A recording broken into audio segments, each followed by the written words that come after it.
Holy God, open our eyes to see and our ears to hear as you move among us this morning.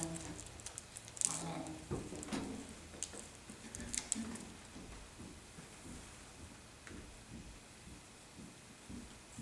All four of the Gospels tell about Jesus healing someone who's blind. But this account is almost comedic. At the very least, it is full of irony. I just heard Danny read you the story, but I want to relate it to you again in my own paraphrase in order that you might hear what is really going on. So give it a listen, if you will. Jesus is walking along when he sees a man who cannot see, a man who was born unable to see. And his disciples ask, why can't this man see? Is it because his parents sinned or because he sinned? And Jesus said, that's not why this man can't see. This man can't see so that you can see the glory of God. I am the light by which the whole world sees God's work. So while I am here illuminating things for you, let us do God's work. And then Jesus, the one who was sent by God to shine a light on God's work so that the world could see God, Jesus made a little mud with some dirt and with some of his own spittle. And to help this blind man see, he covered his eyes. Jesus covered his eyes with the mud that he had made. And then Jesus, the one who was sent by God to help the world see God, Jesus sent this man who couldn't see to wash his muddy eyes in a pool called Siloam, which means sent.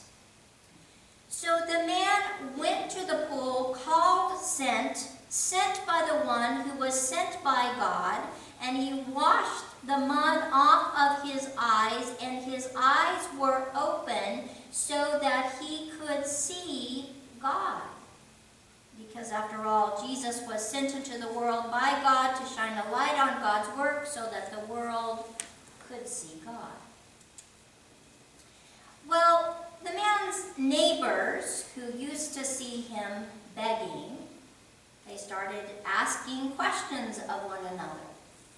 They said, isn't this the beggar we used to see who couldn't see? And some of them said, yes. Yes, we are seeing the beggar we used to see who couldn't see. But others were saying, no, we're not seeing the beggar we used to see who couldn't see. We just think that's who we are seeing. But the man said, it is me that you are seeing. I am the beggar you used to see who couldn't see. And the neighbor said, then how can you see? And the man said, the beggar, you understand, who couldn't see, but who now sees. The man said to his neighbors, the man called Jesus muddied my eyes, and then he told me to go and wash in the pool. So I went and washed, and I see. Do you see? The glory of God was revealed through this man's restored vision. And his vision was restored by God's work in Jesus, the one who brings light and sight and clarity to God's glory.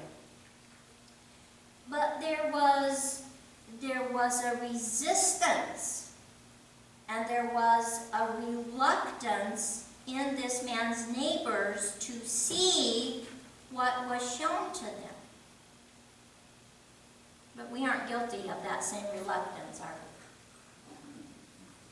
Surely we never close our eyes to the glory of God revealed to us and in us and through us by Christ. Or maybe we do.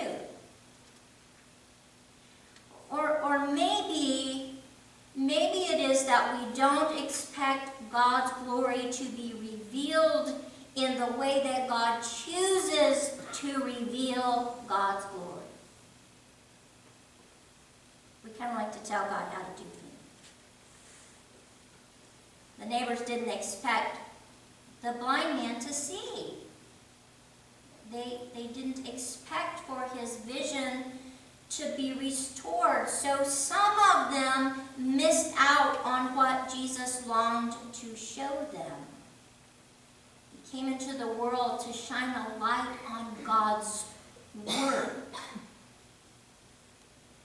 He came into the world to shine a light on God's glory and to show us that this divine presence is always among us and within us. Monday, Tuesday, and Wednesday of this week, I went to Clergy Academy. I don't know how many of you knew that I was there, but that's where I was. I was at Clergy Academy, only now it's not called Clergy Academy. Now it is called Clergy Retreat. It used to be called Clergy Academy because when we went, we were taught things that we needed to know about organizing our church and running our church and growing our church. And most of the time what we were taught was a business model that we could copy for our church. And we wonder why our church is not growing like it should. Church is not a business. FYI, the church is not a business. The church is the work of God. So last week, instead of going to Clergy Academy, I went to Clergy Retreat. And we were offered this wonderful opportunity for spiritual direction. And I want to tell you that in the 17 years that I have been in ministry, this is the first time that the clergy of the New Mexico Conference were offered a spiritual retreat that was actually a spiritual retreat. The woman who was invited to lead the retreat, she was a former nun, and she teaches contemplation and mysticism. Now, those two subjects are not at all new to Christianity. Jesus himself was a contemplative. The prophets, Apostle Paul, gospel writers, they were all mystics. They were all mystics. But these are spiritual practices that very few modern Christians study. In fact, a lot of us tend to think that contemplation and mysticism are dangerous. And that is simply because we don't take time to study them and we don't take time to practice them. And such was the case with many of the clergy who were supposed to come to the retreat this week. There was a resistance, like with the man's neighbors. There was a real reluctance. And there was an insistence that God's work could not and should not be done in this particular way. So sadly, a lot of my colleagues chose not to participate in this beautiful thing that we were offered. And do you know what?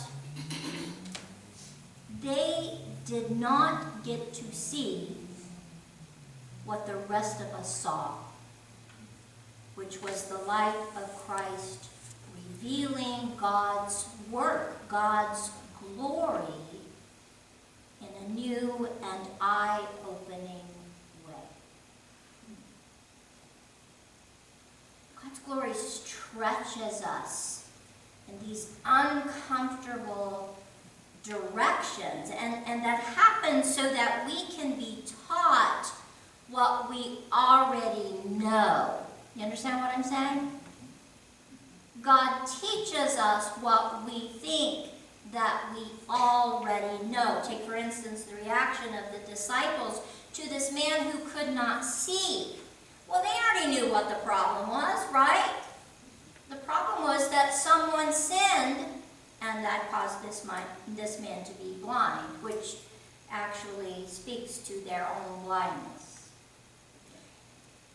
And just like them, we often think we have the short answer to things, especially when it comes to judging someone else or someone else's life or someone else's spiritual practice.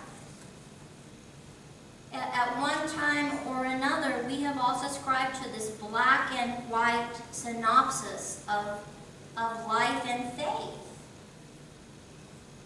And yet, living tells us practically that life is not black and white, right? Have you figured that out yet? Life is not all black and white. And neither is faith. It is a beautiful, multi-layered, multi-faceted jewel in which God's glory shows up in these unexpected people and unexpected places and unexpected situations. Case in point, beloved, the cross of Jesus Christ. What from a worldly perspective could only be considered bad news, the gospel writers say is in fact very good news. Crucifixion of God's Christ is an unexpected paradox revealing God's glory. The Apostle Paul says in 1 Corinthians chapter 1, beginning in verse 18, that the message of the cross is the power and the wisdom of God, a power by which our ignorance of God is exposed. See, by the cross, God reveals our lack of understanding in the work that God is doing in the world. The work that Jesus was sent to shine a light on. The work that he was sent to carry out, even in his death. And when he was crucified, people were asking, are we seeing the man we used to see? The man we thought was the Christ? And some people said, no. No, you're only seeing who you thought you saw. But others were saying, yes, yes, this is the man that we were seeing. This is God's Christ. This is the one sent into the world to show us God's work, God's glory. And here on the cross, we are seeing God's glory revealed to us in a life-giving, life-saving way. Not even the cruel hatred of humanity could stop God's glory from being revealed. As we heard in the text from Job chapter 42 this morning, God, I know that you can do all things and no purpose of yours will be thwarted. I had heard of you by the hearing of the ear, but now my eyes can see. Now in Jesus, and the man dying on the cross, now my eyes can see. Each time that we come to the Eucharist table, our muddy eyes are washed clean by God's work revealed in the light of Jesus. In the bread that we break, in the cup that we share. The one who was sent by God is sent to us to reveal God's love and God's unequaled glory. And so we come, people blind from birth. We come to this meal waiting for our eyes to be open and our hearts to be rent so that we can see again and for the first time the very God whose work we are called to do. The work of surrender, the work of communion,